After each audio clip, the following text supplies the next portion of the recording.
I knew something was wrong the moment I walked into the office. The air conditioning was blasting like we were storing frozen meat instead of writing software. My old coffee machine sputtered like it wanted to quit before I could. The lights overhead flickered. Mondays at our tech firm were always grim, but this one had a specific kind of rot to it. I ran my usual diagnostics. The systems were humming along like obedient pets. I started clearing out my inbox. There were 17 unread emails. 5 were labeled urgent, but sent by junior staff who just discovered the reply all button. I clicked through them, sipping the lukewarm coffee. Then I saw it. An email thread I was never supposed to see. It was forwarded to me by accident, by a junior manager trying to climb the wrong ladder. The subject line read restructure thoughts and need input. There was one line tucked between corporate jargon. Is he even necessary anymore? The words sat on the screen. 18 years in this company. 3 major shifts in product direction.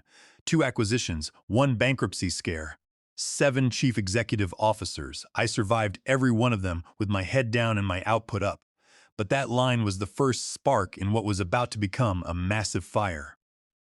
Bradley Davis was 28 years old. He was shaped like a fitness model and dressed terribly. He had been inserted into leadership 2 months ago.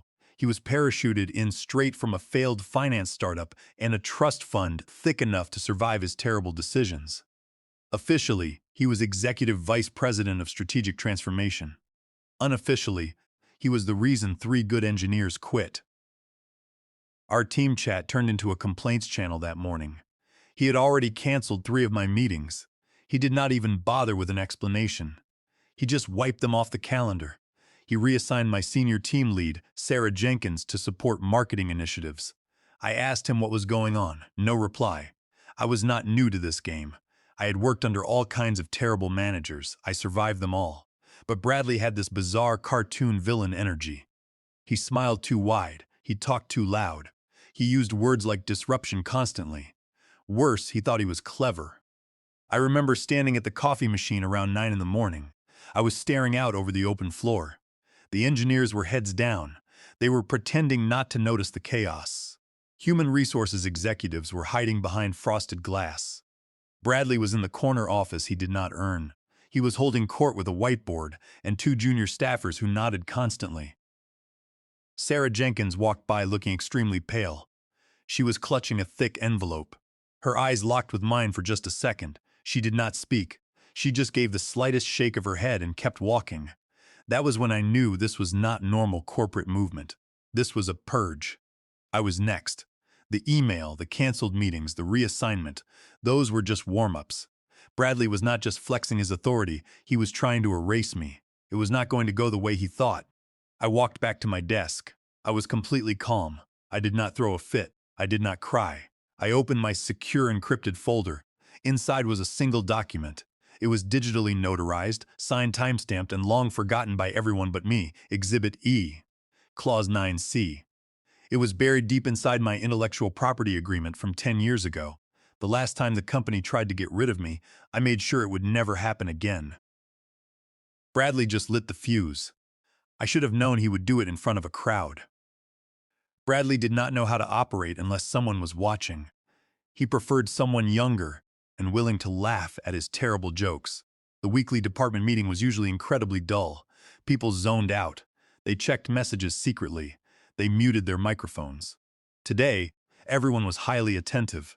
Their eyes were up. Their smiles were tight. Bradley walked in late. He was swaggering. He was wearing a tight jacket and a terrible grin. He stood at the front. He barked at the team. He clapped his hands. Everyone froze.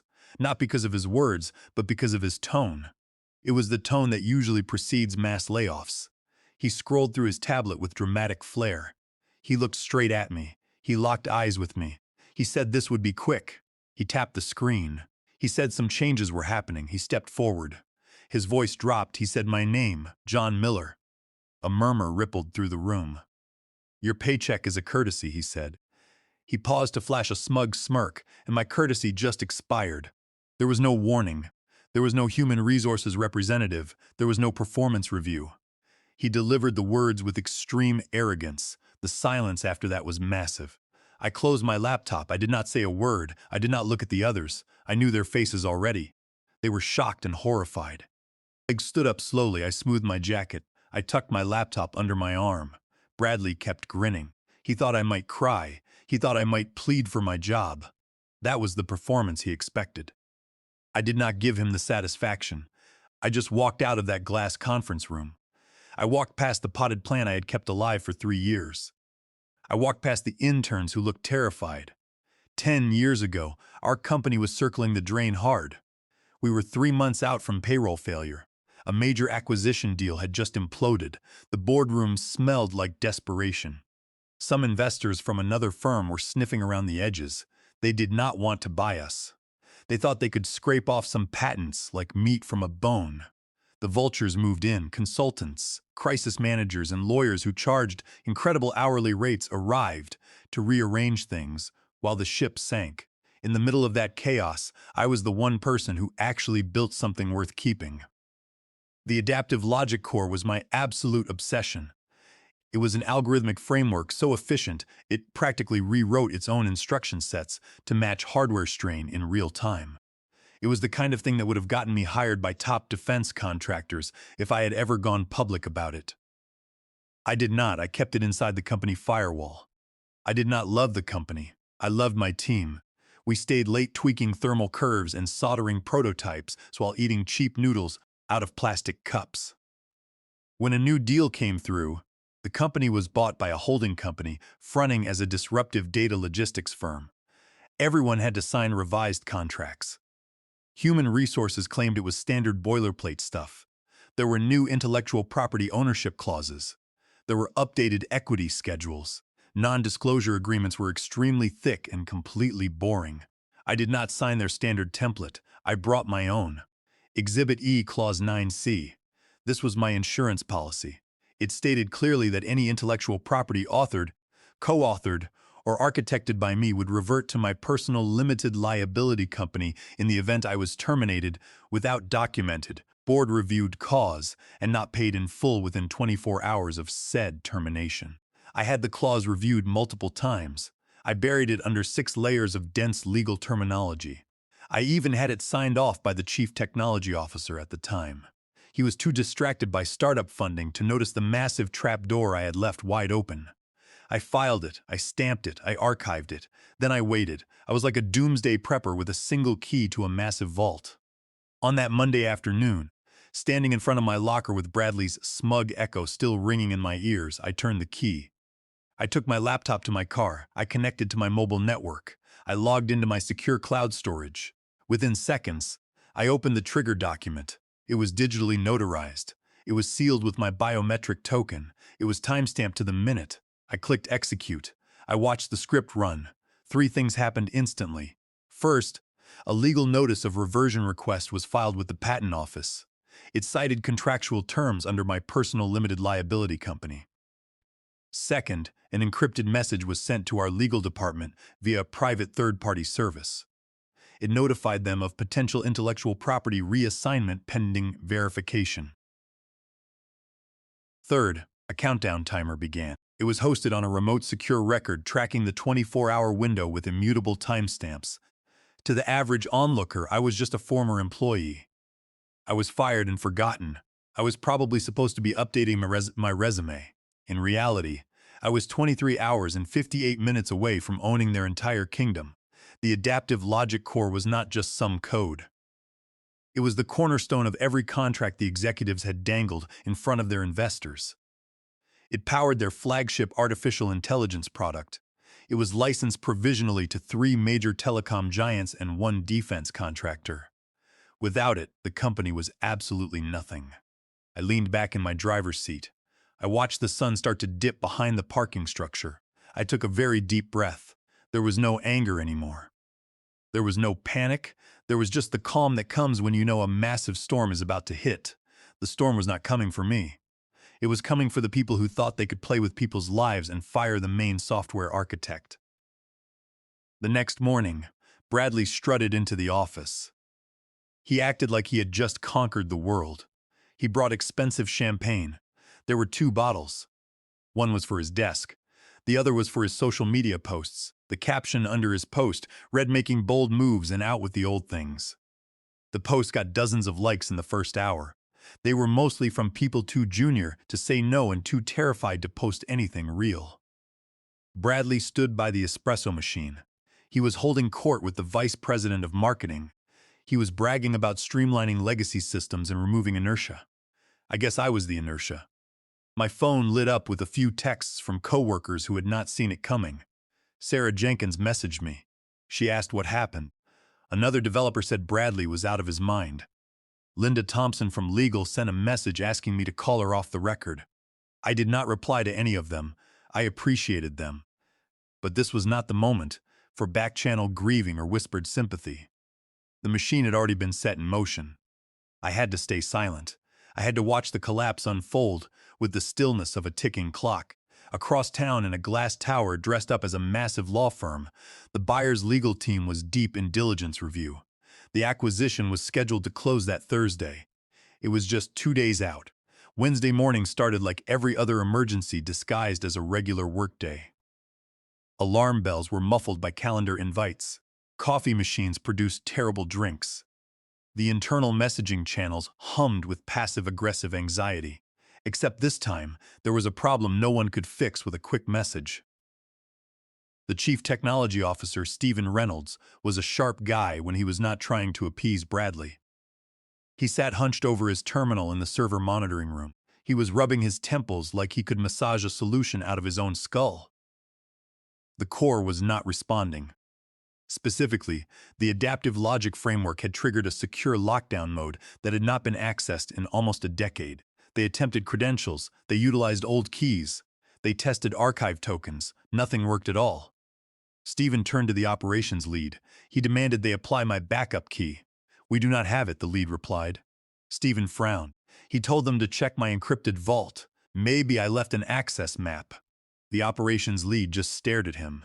Her vault was tied to her personal biometric key that left with her, she explained. That was when Stephen sat back in his chair slowly. He realized that none of them had control over the encryption gateway into the company's flagship product. Not legal, not engineering, not even the founder. The color drained out of his face. He pulled Bradley into a side room. Bradley was in the middle of bragging on another video call with a venture capitalist. Stephen shut the door and dropped the bomb. He locked us out of the core, Stephen said. Bradley blinked in confusion. He asked what that meant. The logic code is encrypted under his personal key, Stephen explained. We cannot access it. Not a single line of the compiler logic, not the real-time adaptation layer, not even the diagnostic protocols. Bradley rolled his eyes as like Stephen had just told him they were out of printer paper. He was just a standard developer, Bradley said. Just reverse engineer it. Stephen did not laugh. You cannot reverse engineer something that rewrites itself based on proprietary entropy keys, he said. He built the randomness source into the fundamental structure. We would have to completely erase the entire framework and start from scratch. Bradley shrugged. Then start, he said. It is just code. It is not magic. That was the moment Thomas Evans finally stepped in. Thomas was the founder's older brother and the lead investor. He was the man who once saved the company from collapse by writing a massive personal check. He always stayed out of day-to-day operations. He preferred to just show up at board meetings. But now, Thomas was pacing outside the glass office like an angry lion. He had just gotten word that the buyer's legal team had sent a second follow-up regarding a pending change of intellectual property assignment. They needed immediate clarification before continuing the final review pass. Thomas stormed into the room without knocking. Someone want to tell me why the system is completely locked down, he demanded. Stephen answered very carefully. It is not down. It is encrypted. We are locked out. Thomas turned his glare to Bradley, and why exactly was John Miller fired? Bradley gave the same rehearsed line he had given everyone else. Misalignment with the forward vision. Legacy inefficiencies. We needed fresh thinking. Thomas did not blink. He owned the main patent, Thomas said. No, Bradley replied confidently. The company owns the patent. Stephen shifted awkwardly in his chair. That is possibly under review, Stephen said. Thomas stared at him with absolute fury. What exactly does that mean? He asked. Stephen swallowed hard. There was a specific clause in his original contract, Stephen explained. Something about reversion of rights in the event of termination without cause and non-payment. Thomas held up his hand to stop him. He turned slowly and walked out of the room. He dialed my number. He let it ring. It went to voicemail. He pressed the redial button. There was no answer. He pressed redial one last time. Same result. My phone was on silent. It was face down on a table in a quiet location. The screen was untouched. I had nothing to say to Thomas yet. This was not the part where I spoke. This was the part where they listened to their own silence. They had to listen to the consequences of their arrogance. By mid-morning, Thomas was back in the main boardroom with his brother Robert, the founder. His voice was low and his hands were clenched tight. "You let your incompetent nephew, he fire the one person holding the absolute kill switch," Thomas said. Robert just stared at the floor. Deep down, he already knew the pressure was building to a catastrophic level. At 9 in the morning exactly, a legal assistant from the buyer's law firm sent a short, lethal email to our legal department. The subject line was "Urgent patent ownership confirmation needed today." The body of the email was incredibly brief. It asked for one simple confirmation. "Please confirm the company retains uncontested ownership of the main patent as it relates to the adaptive logic core, including all derivative works and subcomponents as outlined in the acquisition term sheet." It was just a few sentences, but those sentences were the legal equivalent of watching water pour into a sinking ship. Within 10 minutes, the company legal team was in complete panic mode. Linda Thompson, the general counsel, was demanding answers. Junior lawyers dug through the intellectual property folder structure. They opened the patent file history. They noticed the exact same odd filing. The emergency meeting was suffocating. Thomas Evans was already there. His arms were crossed tight like a statue. Stephen Reynolds, the chief technology officer, sat in complete silence. His foot was bouncing nervously. Robert Davis, the founder, stood at the back of the room. He was staring at the projected text like it had personally betrayed his entire family. Linda Thompson read the clause out loud. Every single word landed like a heavy hammer strike. According to the time-stamped execution notice, she finished, "The 24-hour window expires today." In the late afternoon, silence filled the room. Then Thomas spoke. "What happens when the clock runs out?" he asked. Linda did not blink or hesitate. "The company no longer owns the adaptive logic core," she said. "It is the heart of our valuation. It is the centerpiece of our buyer presentation. It is the cornerstone of the entire product architecture." Thomas exhaled slowly through his nose. It was the kind of deep breath people take before deciding whether to scream or break something. Stephen turned to Robert. "We need to call him immediately," Stephen said. "Offer him absolutely anything." "He is not picking up his phone," Robert muttered. "Thomas attempted to contact him. I attempted to contact him. Nobody can reach him." Linda nodded grimly. "Because he knows exactly what he is doing," she said. "He planned this meticulously." Another silence fell over the executives. It felt heavier this time. In the far corner, the chief operating officer spoke up. His voice was high with absolute fear. "Can we dispute the legality of the clause in court?" he asked. Linda shook her head slowly. "The document is incredibly solid," she said. "It survived a decade of operations. It survived multiple legal audits. It survived 3 restructuring cycles. He executed the terms precisely as written. We are legally bound without any question." Then someone asked the question that had been buzzing in everyone's minds all morning. "Where exactly is Bradley?" Linda did not even bother answering that question. It simply did not matter anymore. The iceberg had been struck. The ship was taking on massive amounts of water.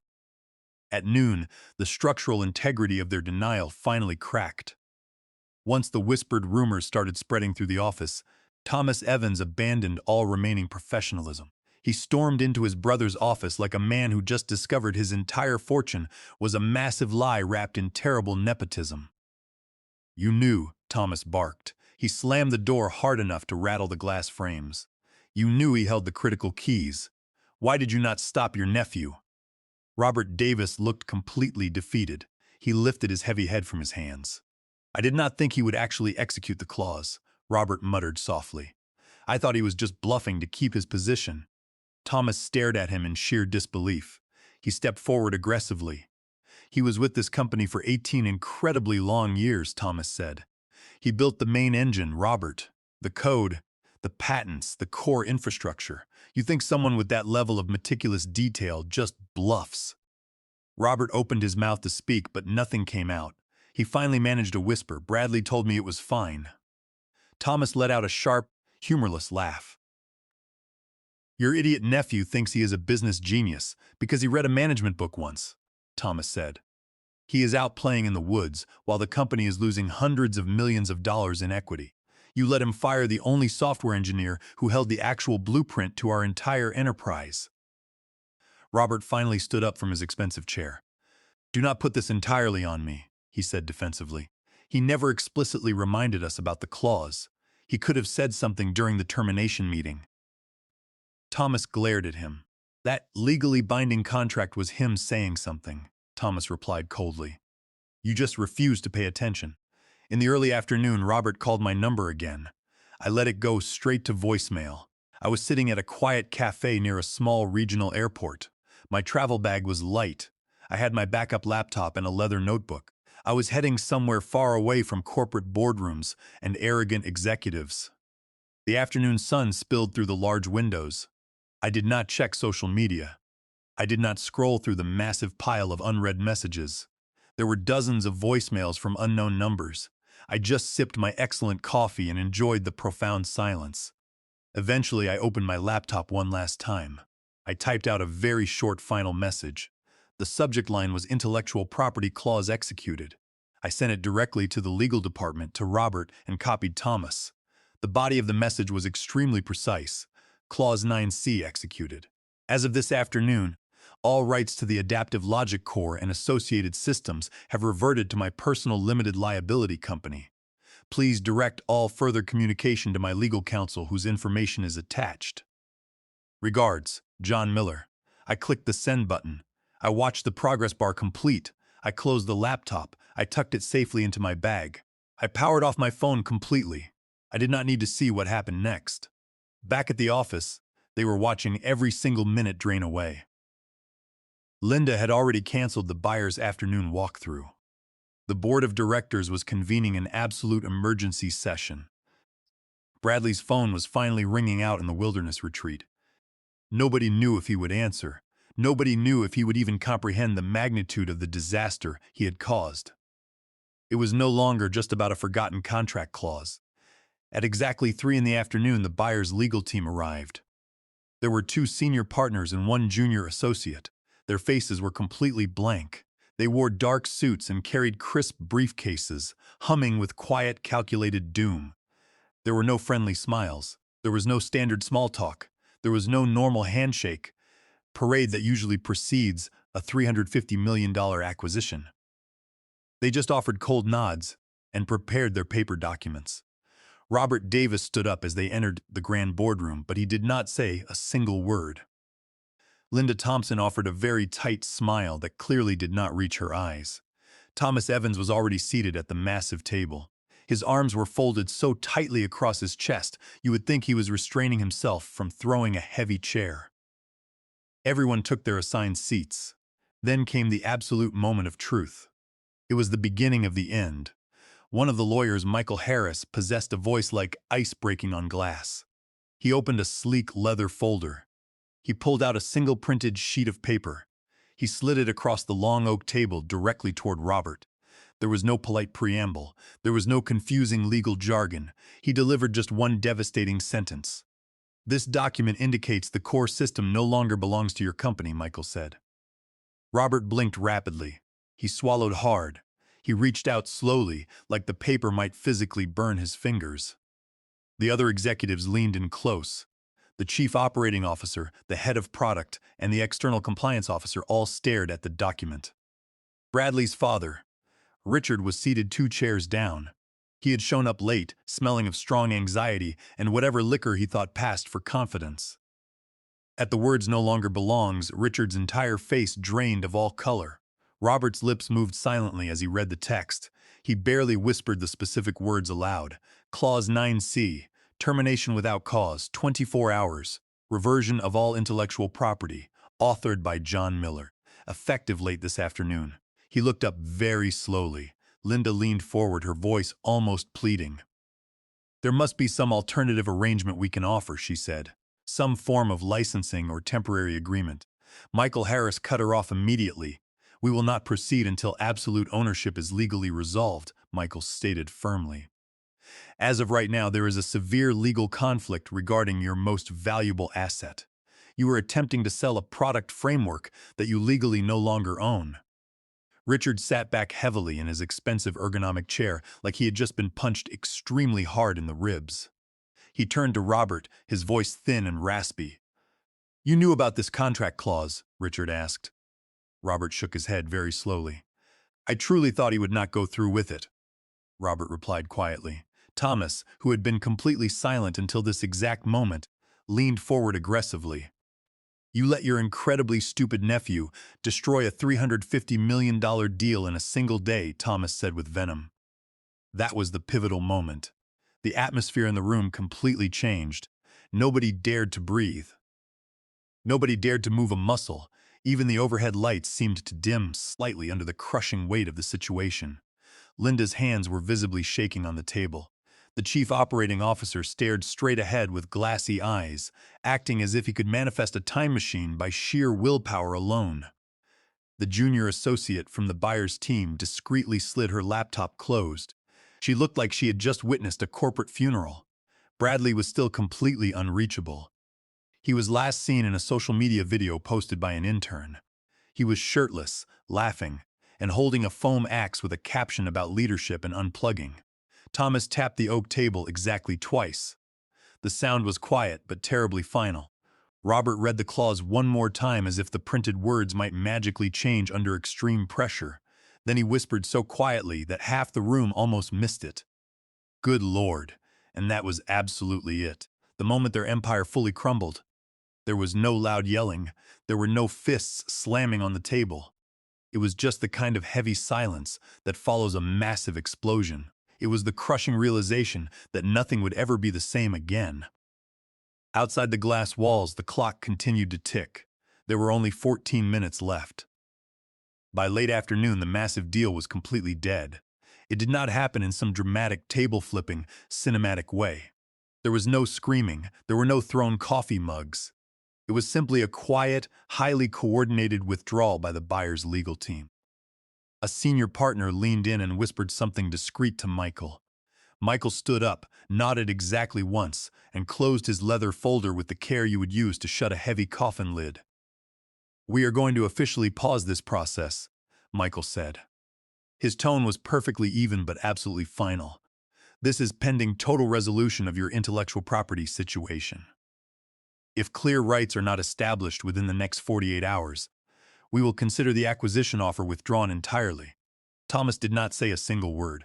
He just stood up slowly. He looked around the silent room. He fixed his cold eyes on Robert for one long, incredibly empty second. His face was not angry anymore. It was far worse than anger. It was complete exhaustion. This entire situation was completely avoidable, Thomas muttered softly. "But you let a foolish child play executive, and now the board of directors will be cleaning up this disaster for years."